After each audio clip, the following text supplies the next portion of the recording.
She spat in my face when I proposed on Christmas in front of my entire family, so I showed her the door and let karma handle the rest. I'm a 29-year-old guy. I just had the most humiliating Christmas of my entire life. But honestly, looking back now, I dodged the biggest bullet imaginable. Sometimes you need to get completely blindsided before you can see clearly. And that's exactly what happened to me. 3 years ago, I met this woman named Aurora at a mutual friend's birthday party. She was absolutely stunning, smart, funny, everything I thought I'd been looking for. We hit it off immediately, talking for hours while everyone else was doing their own thing. By the end of the night, I had her number, and within 2 weeks, we were officially dating. Things moved fast. Within 6 months, she was staying at my place more nights than not. Then, after 8 months, she officially moved in with all her stuff. Here's where I should have seen the red flags. But love makes you stupid. I've learned that lesson the hard way now. I have a decent job as an accountant at a mid-sized firm. I make around $95,000 a year, which is comfortable for my area in the Midwest. I own a 2-bedroom apartment that I bought before we ever met, and I drive a reliable car that's completely paid off. Nothing flashy, but I'm financially stable, and I worked hard to get there. Aurora worked part-time at a boutique clothing store, making maybe $1,800 a month if she was lucky. And from the moment she moved in, she contributed absolutely nothing financially. I'm talking zero rent, zero utilities, zero groceries, nothing. Not a single dollar toward our shared living expenses. At first, I genuinely didn't mind because I thought we were building something together. I figured once she got more stable in her career, or maybe found full-time work, we'd balance things out. That's what partners do, right? They support each other through the rough patches.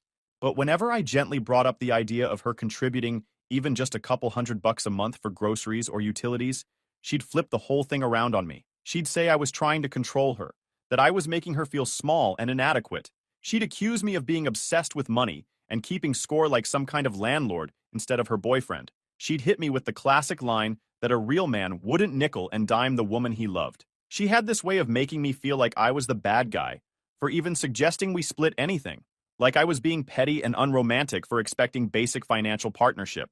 So I just kept paying for everything.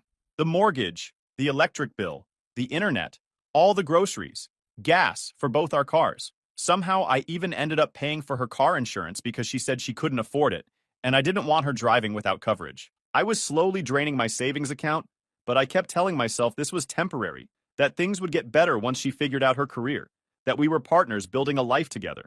Looking back, I was basically her financial support system, while she contributed nothing but excuses. About 5 months before Christmas, I started seriously thinking about proposing. Despite all the financial red flags I was ignoring, I loved her. I really did. And I thought maybe marriage would bring us closer together and give her the security she needed to finally step up and be an equal partner. That was my logic anyway. Pretty naive in retrospect.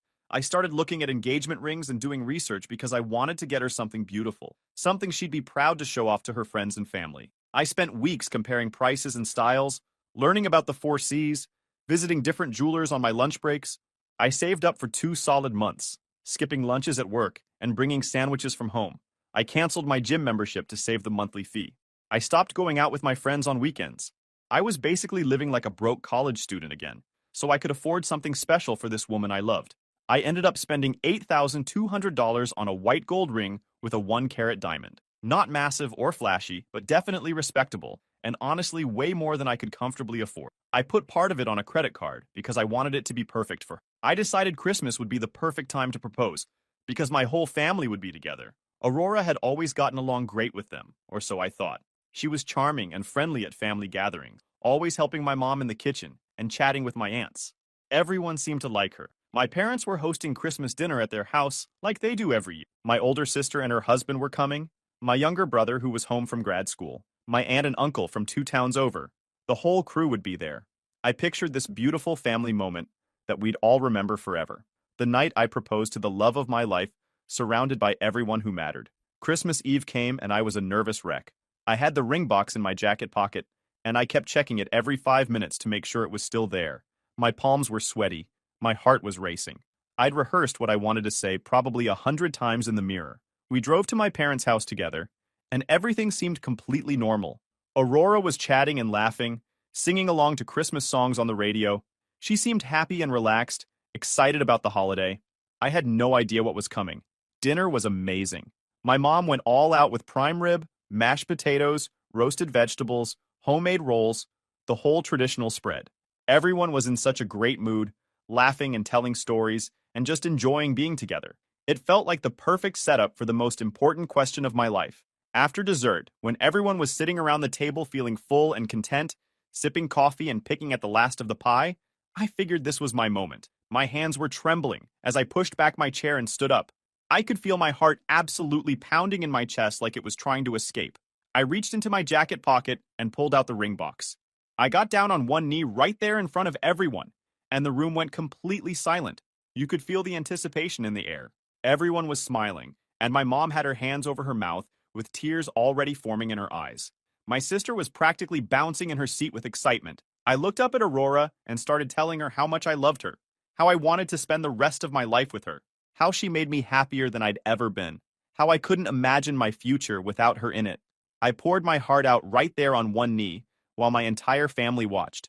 Then I opened the ring box and held it up to her, my hands shaking slightly. The diamond caught the light from the chandelier and sparkled beautifully. The smile dropped off her face instantly. She stared at the ring for what felt like forever. The silence in the room shifted from anticipation to confusion, and then she looked at me with this expression of pure disgust, like I'd just presented her with a dead animal instead of an engagement ring. She said, and I quote, "Are you serious right now?" Everyone was still frozen. Nobody understood what was happening. This wasn't how proposals were supposed to go. She looked down at the ring again and literally wrinkled her nose like she smelled something rotten. Then she said the words, "I'll never forget as long as I live. This ring is small and pathetic, just like you." The room went dead silent. You could have heard a pin drop from 3 rooms away. My mom gasped audibly. My sister's mouth fell open in shock. My dad was already half up from his chair, his face going red. But Aurora wasn't done. Not even close. She kept going like she'd been holding this in for months, and finally had the chance to let it all out. She told me her friend Jessica got engaged 2 months ago, and her ring was 3 carats. She said Jessica's boyfriend had class and taste, that he understood a woman's worth. She said I was clearly cheap and didn't value her at all if this was the best I could do. She said she couldn't believe I'd embarrass her like this in front of people with such a tiny, sad little ring, that she'd been expecting something spectacular after 3 years together, that all her friends would laugh at her if she showed them something this pathetic. I was still kneeling there in complete shock. I literally couldn't process what was happening. My brain was trying desperately to catch up with reality. This woman I'd loved and supported for 3 years, the woman I'd sacrificed my savings for, was absolutely destroying me in front of my entire family on Christmas. Then she did something I still can't fully believe actually happened. She leaned forward and she spat directly in my face. Actual spit, right in my face. In front of my parents, my siblings, my aunt and uncle. Everyone. My mom screamed. My dad jumped up and yelled at her to get out of his house. My brother moved toward us like he was ready to physically remove her, but I held up my hand to stop him. I didn't want this to escalate into something physical. I slowly stood up from my knee, pulled out my pocket square, and wiped her spit off my face. Then I looked her dead in the eyes and said as calmly as I could manage, "We're done. Get out of my apartment and out of my life." She actually laughed, like this was all funny to her, like she'd been waiting for this moment. She said fine. She'd been meaning to tell me anyway. And then, right there in front of everyone, she announced that she'd been seeing her ex-boyfriend for the past 4 months. His name was Oliver, and she said he was more of a man than I'd ever be, that he knew how to treat a woman properly, that he didn't nickel and dime her like I did. She said I was boring, cheap, and controlling, that she'd only stayed with me because I provided a free place for her to live, that I was basically just her meal ticket while she waited for something better to come along. Every word was like a knife, and she was smiling while she twisted each one deeper. 3 years of my life, thousands of dollars in support, and an $8,200 ring.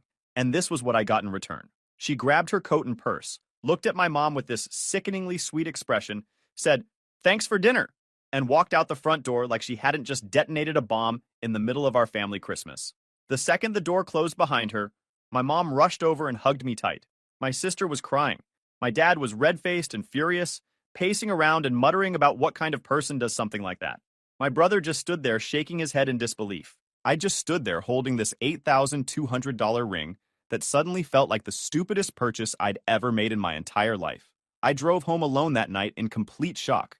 The streets were quiet and empty. Everyone else inside with their families having normal, happy Christmases. I still couldn't fully process what had just happened. It felt like a nightmare I couldn't wake up from. When I got back to my apartment, all of her stuff was still there. Her clothes hanging in the closet, her toiletries spread across the bathroom counter, Her shoes lined up by the door. It was like she'd never left, like nothing had happened. I spent the entire night packing everything she owned into garbage bags and cardboard boxes. I didn't sleep at all. I just kept packing and packing, fueled by a combination of shock and rage and determination. 3 years of her life, just stuffed into black trash bags like the garbage it apparently was. By 6 a.m. on Christmas morning, I had everything ready. I dragged every single bag and box down to the parking lot and piled it all in the snow next to the guest parking spots. It was freezing cold, maybe 20 degrees, and snow was starting to fall again. Her stuff was going to get wet and cold, and honestly, I didn't care. I took photos of everything for evidence, making sure to capture the timestamps. Then I sent her a text message stating clearly that her belongings were outside my building and she had until noon to pick them up before I donated everything to charity. Then I went back inside and called a locksmith. I had new locks installed on my apartment door by 10 a.m. It cost me $200 for the emergency holiday service, but it was worth every single penny for the peace of mind. Around 11:30 a.m., I heard a car pull up outside. When I looked out my window, I saw Aurora getting out of the passenger side of a sleek black sports car. And who was driving? Oliver, her ex-boyfriend. The guy she'd been cheating on me with for 4 months? He got out of the car too, and I watched them survey the pile of her belongings sitting in the snow. This was about to get interesting. I stayed at my window watching them. I wasn't about to go down there and give them any satisfaction of a confrontation. Oliver was exactly what I expected based on the way Aurora had described him. Tall guy with a gym build, wearing an expensive leather jacket and designer jeans. The kind of dude who thinks money and muscles make him invincible. He was walking around the pile of Aurora's stuff, kicking at boxes and shaking his head like this was all beneath him. Aurora was frantically trying to figure out what to grab first, going through bags and tossing things around, making an even bigger mess than before. I could see her getting increasingly agitated, pointing up at my window and gesturing wildly. Then Oliver started walking toward my building entrance, and I knew this was about to get ugly. I went down to the lobby because I figured if I didn't, he'd start buzzing my apartment repeatedly or causing a scene in the hallway. When I opened the lobby door, Oliver was standing there with this smug grin on his face, hands in his pockets like he owned the place. He looked me up and down, sizing me up like I was nothing. He told me Aurora needed help carrying her stuff and that I should be a man about it and help her out.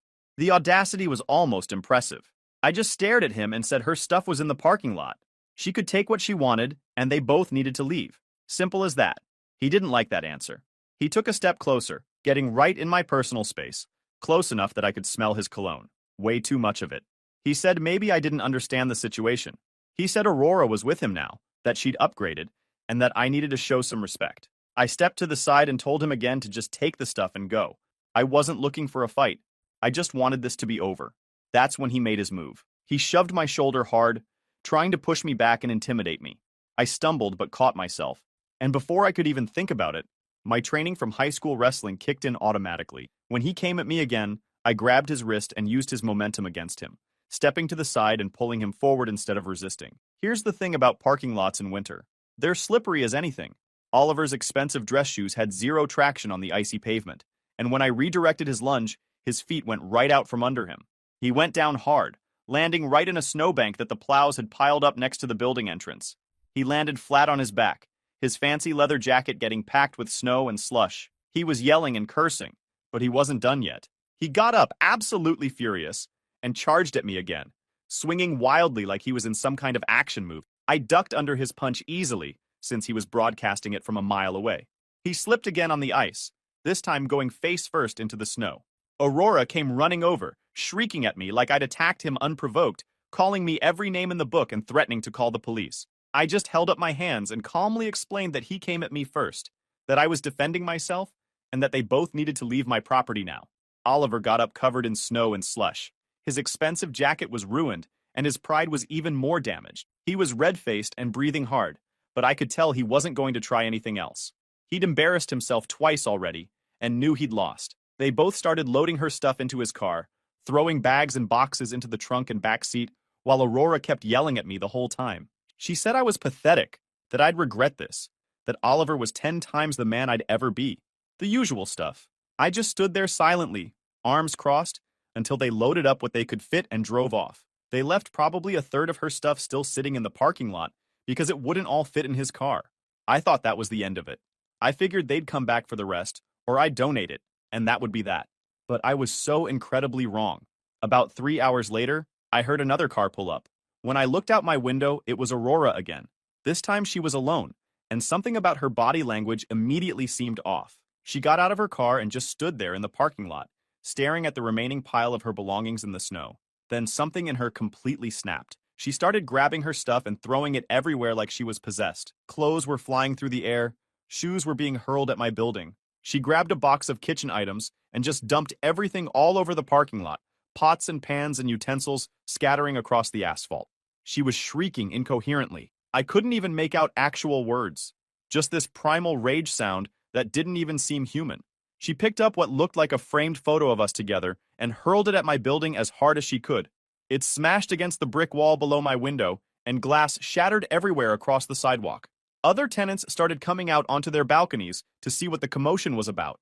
Someone yelled at her to calm down. That only seemed to make her angrier. This went on for maybe 10 minutes. Just her destroying everything, working herself into a complete frenzy, screaming at my building like it had personally wronged her. Then she grabbed a decorative vase from one of the boxes. Something heavy and ceramic that we'd bought together at a craft fair. She wound up like a baseball pitcher and threw it directly at my window with everything she had. It didn't reach the third floor. It smashed on the ground below, but the intent was absolutely clear. That's when I called the police. I told them my ex-girlfriend was destroying property in my apartment parking lot and had thrown objects at my building. They said they'd send someone right away. Aurora must have heard the sirens getting closer because she suddenly stopped her rampage. She just stood there, breathing heavily, surrounded by the disaster she'd created. Broken glass, scattered clothes, destroyed boxes everywhere. 2 police officers pulled up and got out of their patrol car. They approached her calmly, asking her name and what was going on. She immediately went into victim mode, telling them I'd thrown her out cruelly, that I'd kept all her stuff, that I was abusive and controlling and she was just trying to get her belongings. The officers asked for my side of the story. I came down with my phone, showing them the text messages from earlier with the timestamps clearly visible. I showed them the photos I'd taken of her stuff neatly piled up before she arrived. I showed them the receipt from the locksmith and explained the whole Christmas incident. One officer was taking detailed notes while the other was trying to calm Aurora down because she was getting increasingly agitated. She kept interrupting, yelling over everyone, refusing to let anyone else speak. The officer asked her multiple times to calm down and stop yelling. She ignored every request, getting louder and more aggressive with each passing minute. Then she made the biggest mistake possible. When one of the officers stepped closer to try to get her to stop yelling, she shoved him. Not particularly hard, but it didn't matter. Any physical contact with a police officer is a terrible idea. Both officers immediately changed their demeanor. They told her she was under arrest for disorderly conduct and assaulting an officer. She completely lost it, shrieking that they couldn't arrest her, that she was the victim here, that this was all my fault. They cuffed her and walked her to the patrol car, while she thrashed and yelled the entire way. She was still screaming about how unfair this was when they put her in the back seat. The officers told me I should seriously consider filing for a restraining order given her behavior and the destruction of property. They took photos of the scene, got witness statements from several neighbors who'd watched the whole thing from their balconies, and gave me a case number before driving off with Aurora still yelling in the back seat. The next few days were quiet. Too quiet, honestly. I kept expecting her to show up again or for something else to happen. I filed for a restraining order and got a temporary one approved immediately based on the police report and all the witness statements. I had to go to court for the permanent order hearing about 2 weeks later, but Aurora didn't even show up. Maybe she didn't think I was serious, or maybe she just didn't care. Either way, the judge granted the permanent restraining order by default. 5 years with absolutely no contact of any kind. I thought I was finally free of this nightmare. Then, about a week after Aurora's arrest, I got an email at work from an address I didn't recognize. When I opened it, my blood ran cold. It was Oliver. The email was full of threats. He said I'd ruined his relationship, that Aurora was struggling because of me, that I needed to drop the restraining order and apologize to her immediately. He said if I didn't make things right, he'd make sure I regretted it for the rest of my life. He went into specific detail about knowing where I worked, where I lived, even where my parents lived. He described my daily routine in a way that made it clear he'd been watching me. It was clearly harassment and honestly terrifying to read. I immediately forwarded the email to my company's HR department and explained the entire situation from the beginning. Our company takes threats against employees very seriously, especially threats of violence. HR contacted the corporate legal team right away and asked if I wanted to file a police report. I absolutely did. But here's where things took an interesting turn. Our HR legal team did some digging and discovered that Oliver worked for a company that had a business relationship with ours. They were one of our vendors for accounting software. The legal team reached out to Oliver's employer and shared the threatening emails, explaining that one of their employees was making violent threats against our staff. Oliver's company apparently had a zero-tolerance policy for this kind of behavior. It was right there in their employee handbook. Within 48 hours, I got a call from the detective handling my case. He informed me that Oliver's employer had terminated him immediately upon seeing the emails, and that his company was cooperating fully with the ongoing investigation. I felt a grim satisfaction hearing that. Play stupid games, win stupid prizes. 2 days after Oliver got fired, my phone rang from an unknown number. Against my better judgment, I decided to answer it. It was Oliver, and he sounded completely different from the aggressive guy who'd charged at me in the parking lot. He was desperate and panicked, his voice cracking like he was about to cry. He started practically begging me not to press charges. He said he'd lost his job and couldn't afford a lawyer. He said his whole life was falling apart. Then he said something that actually surprised me. He told me Aurora had been playing him the entire time. She'd told him I was abusive and controlling, that I'd isolated her from her friends and family, that I was emotionally torturing her. She played the victim so convincingly that he believed every single word without question. He said once Aurora moved in with him after leaving me, he finally realized what she was really like. She'd go through his phone constantly, accusing him of cheating with every woman he so much as talked to. She'd throw screaming fits over absolutely nothing. She expected him to pay for everything while she contributed nothing. She'd maxed out a credit card he'd stupidly given her access to within 2 weeks, buying designer clothes and expensive dinners with her friends, while not contributing a single dollar to rent or bills. She was doing the exact same thing to him that she'd done to me for 3 years. And now, he finally understood why I'd ended it the way I did. He apologized over and over, saying he'd been an idiot, that he'd do anything to make things right.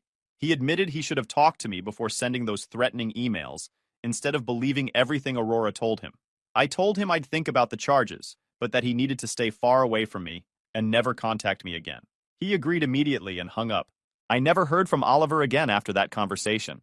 4 months passed and life started feeling normal again, for the first time in years. I reconnected with friends I'd neglected during my relationship with Aurora.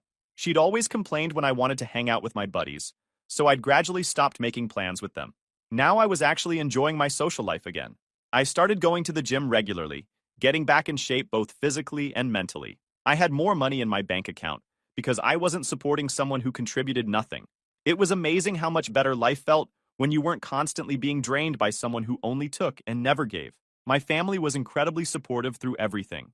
My mom called me every few days just to check in and make sure I was doing okay. My dad kept saying he was proud of how I handled the whole situation calmly and by the book. My sister apologized repeatedly for not seeing through Aurora sooner. About 6 weeks after everything went down, I adopted a dog from the local shelter, a golden retriever mix I named Max. Having him around helped more than I can possibly explain. Coming home to something that was genuinely happy to see me, with no drama or manipulation or ulterior motives. Just pure, unconditional love and a wagging tail. I even started dating again, cautiously at first. I met a woman named Sophia through a friend at work. We'd been seeing each other for about 2 months and things were going really well. Nothing rushed or intense, just healthy and normal. She was kind and funny and actually contributed when we went out together. It was refreshing after everything I'd been through. Then on a random Tuesday evening in mid-March, I heard a knock at my apartment door. When I looked through the peephole, my heart immediately sank. It was Aurora, standing there holding a plate covered in plastic wrap, smiling like absolutely nothing had ever happened between us. I just stood there frozen, staring through the peephole at Aurora, holding that plate of what appeared to be cookies. She had this unsettling smile on her face that didn't reach her eyes. She was dressed nicely, hair done, makeup perfect, like she was going on a first date or showing up for a job interview. She knocked again, softer this time, almost gentle. My heart was racing because she was actively violating the restraining order just by being there. And I knew from experience this could go very wrong very quickly. I pulled out my phone and immediately started recording video through the peephole.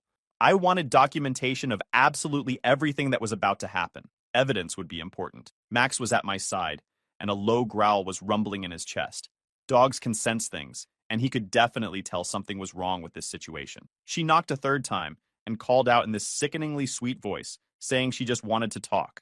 That she'd made me cookies as an apology. That she missed me and wanted to make things right between us. I didn't open the door. Instead, I called out through it that she needed to leave immediately because she was violating a court order and I would call the police. Her smile faltered for just a second when she realized I wasn't going to open the door. She quickly recovered and said she knew about the restraining order, but she thought if I saw how sorry she was, I'd give her another chance. She said the past few months had been really hard for her, that she'd realized what a huge mistake she'd made, that Oliver had kicked her out after only 2 months together, that I was actually the love of her life, and she'd been too blind to see it before. She was laying it on thick, using that manipulative tone I'd heard so many times before when she wanted something from me. I told her again to leave, or I was calling the police. And that's when I heard another voice from inside my apartment. It was Sophia, asking if everything was okay. She'd come over for dinner and had been in the kitchen when the knocking started. The second Aurora heard another woman's voice through the door, everything changed. The sweet mask dropped instantly, and her face contorted into pure rage. She started shrieking, demanding to know who was in there with me, calling me every name she could think of while pounding on the door. The plate of cookies was still in one hand. She yelled that I'd moved on already, that I was a liar and a cheat, that she knew I'd probably been seeing someone the whole time we were together. The irony was absolutely insane considering she'd literally been cheating on me for 4 months while we were together. I told Sophia to stay back and call 911 immediately. Then I positioned myself near the door, ready to block it if Aurora somehow tried to force her way in. Max was barking now, protective and alert, sensing the danger. Aurora was completely unhinged at this point, kicking at my door and still shrieking. Then I heard the plastic wrap ripping, and I looked through the peephole to see her grabbing cookies off the plate. These weren't normal cookies. They looked rock hard, almost like hockey pucks. She must have overbaked them or something because they looked more like weapons than food. She started throwing them at my door. These hard projectiles were just smashing against the wood and the frame with surprising force. Some of them shattered on impact, others bounced off and left actual dents in the drywall of the hallway. My neighbor across the hall opened his door to see what all the commotion was about, and a cookie flew past his head and slammed into his doorframe. He yelled at Aurora to stop, and she turned on him, shrieking that this was none of his business and to get back inside. He quickly shut his door, and I heard him yelling through it that he was calling the cops too. Aurora was in a full meltdown now, throwing cookies at my door, at the walls, at the ceiling. She was crying and yelling simultaneously, making this guttural sound of pure rage and desperation. She kept screaming that I'd ruined her life, that she'd given me everything, that I was supposed to wait for her. I could hear sirens in the distance getting closer, and so could Aurora. But instead of running or trying to leave, she just kept throwing cookies and shrieking like she'd completely disconnected from reality. When the police arrived, 2 officers came up the stairs and found Aurora in the hallway, surrounded by broken cookies and destruction. She had tears and mascara running down her face. Her hair was a mess from where she'd been pulling at it, and she was still holding one cookie in her hand, ready to throw. The officers immediately recognized the situation for what it was. They asked her name, and when she told them, one of the officers actually said he remembered her from the incident 4 months ago. Same officers who'd arrested her the first time. They asked her if she knew she had a restraining order against her, and she actually said yes, but that she needed to talk to me, that she had to explain things, like that somehow made it okay to violate a court order. One of the officers picked up one of the intact cookies from the ground and actually laughed. He made a comment about how it was hard as a rock and asked if she was trying to use baked goods as weapons. Aurora started arguing with them, saying they didn't understand, that I was the problem here, that she was actually the victim in all of this. They asked her calmly to come with them, and she refused. She said she wasn't leaving until she talked to me, that I owed her that much after everything. The officers explained clearly that she was under arrest for violating the restraining order and for disorderly conduct. That's when she tried to pull away from them. She jerked her arm back when one officer reached for her and started backing down the hallway. The officers weren't rough, but they were firm. They told her multiple times to stop resisting and to put her hands behind her back. She was still arguing the entire time, still trying to justify why she should be allowed to be there. They eventually got her in handcuffs while she cried and yelled, then walked her down to the patrol car while she protested every single step of the way. My neighbor came out after they left, and we surveyed the damage together. There were cookie pieces and crumbs everywhere, dents in the walls from the harder projectiles, scuff marks all over my door from where she'd been kicking it. Sophia was pretty shaken up inside. She'd never experienced anything remotely like that before in her life. I explained the entire history while we cleaned up the cookies from the hallway together. I showed her the restraining order paperwork, the police reports from before, everything. She was incredibly understanding about the whole thing, but I could tell she was processing just how intense the situation actually was. We spent the rest of the evening just talking, and honestly, it ended up making us closer as a couple. She saw me handle a genuinely crazy situation calmly and by the book, and she appreciated that I'd been honest with her about my past from the beginning. Max stayed close to both of us the whole night, like he knew we needed the comfort. The legal aftermath took a few months to fully resolve. Aurora was charged with violating the restraining order, disorderly conduct, and they even added destruction of property for the damage to the hallway. Apparently, my landlord was pretty upset about the dents in the walls. She tried to fight the charges in court, claimed she was having a mental health crisis, and shouldn't be held responsible for her action. Her public defender attempted to paint her as someone who'd simply made a mistake in a moment of emotional distress. The judge wasn't having any of it, especially given her documented history and the fact that this was her second arrest related to me. He said she'd been given chances and warnings, and had chosen to ignore all of them. She ended up getting 45 days in jail, 18 months of probation after that, and was ordered to pay restitution to both me and my landlord for the repairs to the hallway and my door. The restraining order was extended for another 5 years from that date. About 3 weeks after her sentencing, I got a letter forwarded from the county jail. Aurora had written me 4 pages begging for forgiveness, saying she'd changed, asking me to write back. I didn't even finish reading it, tore it up and threw it in the trash. 2 months later, I got a call from a mutual friend. Aurora had apparently tried to pull the same routine on some other guy she'd met. Moved in fast, contributed nothing, played victim, when he finally pushed back. Except this guy had actually looked her up online first and found the court record. He kicked her out after 3 weeks. She was now living with her mom in another state, working retail and owing thousands in restitution she couldn't pay. Oliver's story wasn't much better. I heard through the grapevine that he'd been job hunting for 6 months before anyone would hire him. His new position paid about half what he used to make. Turns out sending threatening emails from your work account leaves a paper trail that follows you around. As for me, Sophia and I hit our 1-year anniversary last month. My family loves her. My mom keeps making comments about grandchildren, which Sophia thinks is hilarious. We spent last Christmas at my parents' house, same place where everything went down the year before. My mom made the same prime rib dinner. After dessert, my dad raised his glass and made a toast. He said he was proud of me. That was it. Simple. But it meant everything. I still have that $8,200 ring sitting in a safe. Last week, I finally took it to a jeweler to get it appraised for resale. He offered me $5,400. I told him I'd think about it, walked out of the store and called Sophia, asked her what she thought about going ring shopping together sometime. She said she'd like that. So yeah, that's where things stand now. Max is sleeping on the couch, Sophia's coming over in an hour, and I've got an appointment at a different jeweler next Saturday. Aurora spat in my face on Christmas in front of my whole family. 14 months later, I'm about to propose to someone who actually deserves the ring. Funny how things work out. If you enjoyed this video, please hit that subscribe button. It really helps the channel and help us bring you more and better stories. Thanks.